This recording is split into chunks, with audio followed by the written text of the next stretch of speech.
колес поезда погружает весь зал в события 80-летней давности. В Назранском доме культуры вспоминают депортацию ингушского народа. Лаконичные иллюстрации отправляют зрителей в тяжелое прошлое. В сценических миниатюрах, монологах и стихах вновь оживает память о несчастьях, выпавших на долю ссыльных. Но внутри болит, словно там мишень, пулей каждый кадр. 23 февраля – траурный день для всех ингушей, так как депортация затронула каждую семью нашей маленькой родины. Концерт-спектакль «Поезд памяти» посетил и председатель правительства региона Владимир Сластенин, который не смог сдержать свои эмоции. Актерам Ингушской филармонии удалось передать то чувство несправедливости, которое на себе испытали ингуши.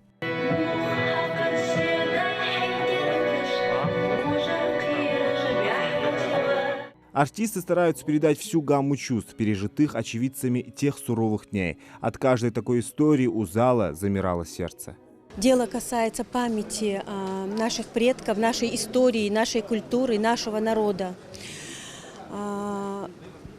Сегодня меня порадовало то, что в зале было очень много молодежи, и наряду с ними были представители старшего поколения. Я очень надеюсь, что первые взяли для себя, вынесли отсюда сегодня для себя какие-то эмоции, которые заставят их, может быть, лучше, бережнее относиться к нашему прошлому.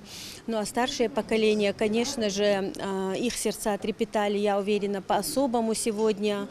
Они и радовались встрече друг с другом. Вот мы видели перед началом мероприятия, как они искали друг друга, вот эти старики, которые сегодня были, искали, общались. Народ провел в ссылке долгие 13 лет. От голода, холода и болезни погибли тысячи людей. Мы отдаем дань памяти, мужеству и стойкости и тем, кто выдержал все тяготы жизни и не потерял веру в лучшее. Зрители признаются, что спектакль передал всю эмоциональную нагрузку того времени.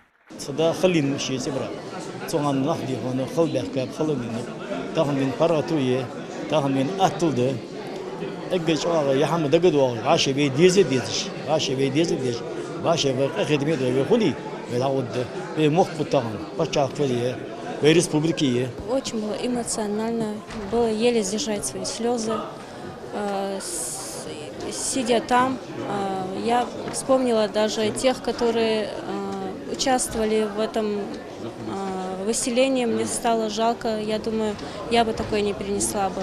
Концерт-спектакль «Поезд памяти» показал, какой ценой устояли наши предки. Несмотря на постигшие удары судьбы, наших предков ничто не сломило. Они вернулись на родину, сохранив нашу целостность, культуру, язык и традиции. Зелимхан Калоев, Адам Гулоев, Сулейман Костоев, Магаз 24.